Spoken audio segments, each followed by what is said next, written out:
The US President, Donald Trump, President Dum-Dum, that he is, has written on his Truth Social.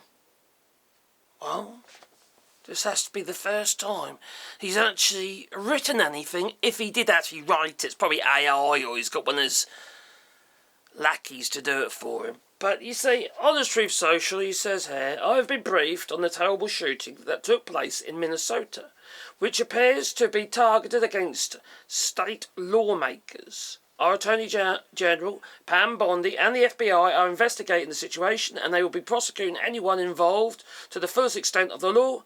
Such horrific violence will not be tolerated in the United States of America. God bless the great people of Minnesota, a truly great place. See, why can't he do that kind of thing a bit more often? Tomorrow you'll probably be slating, telling us how those poor sods who got shot, a political attack, how they probably deserved it. But tomorrow's another day, you see. It is sad. It's extremely sad. And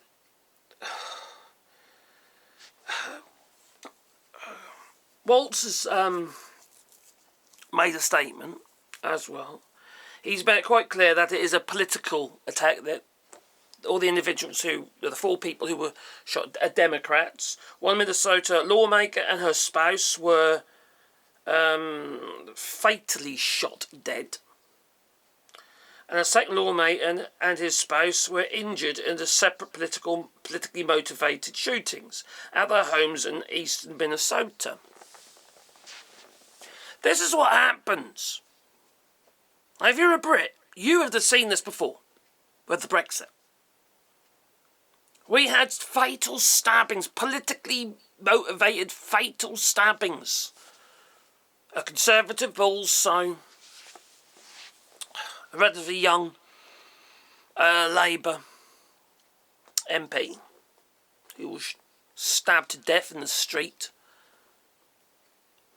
by a person who supported Nigel Farage. And Nigel Farage would pretty much made no positive statement whatsoever. Wouldn't disown it at all. So fair dues to Trump, if he did actually write this, well then, okay, that's the right thing to do. It's not always the case, you see. But there's consequences to your actions. We can't let Donald Trump off the hook because it's his rhetoric.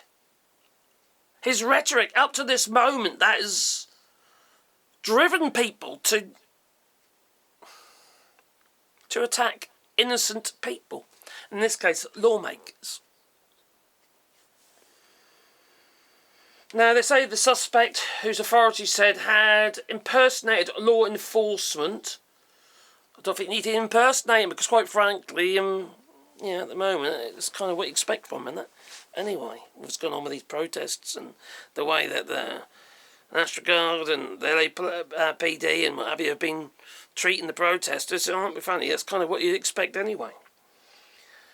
Now, Tim Walsh said that at a news conference that the early morning attack appears to be a politically motivated assassination. He identified the slain lawmaker as a Republican who died. It was Melissa Hortman and her spouse of Brooklyn Park and her husband, Mark, while State Senator John Hoffman and of Chaplin and his wife Yvette were severely injured. I don't know what state they're in at this stage, but the 2 attacks were relatively close together. But this is a direct. This is the effect of this far-right rhetoric that's flying about with this arrogance and this hatred, and it riles both sides up. You get people on the left getting a little bit frisky, and you get people on the right can get a little bit frisky as well. And then this looked obviously a politically motivated attack, and someone's took to the guns. You don't know. They might have been drunk. They might be, they might be obviously out their minds. Let's be fair. Maybe that's why Donald Trump's response was a bit more positive. Maybe he doesn't want to take the blame for it. On his birthday. Where's this going to end? Because Trump doesn't want an end, does he? Let's be honest. He wants us to continue. He wants to control you. Anyone who stands up against Donald Trump, he sees you as his actual enemy. He's happy to be sending you all to El Salvador, some gulag somewhere. You're all at risk. Even people who are supporting Donald Trump are at risk. In fact, many MAGA have already been locked up. Crazy. Absolute madness. Anyway, hit the like button. And maybe subscribe to the channel, little bell icon. Because I won't lie to you now. Toodaloo.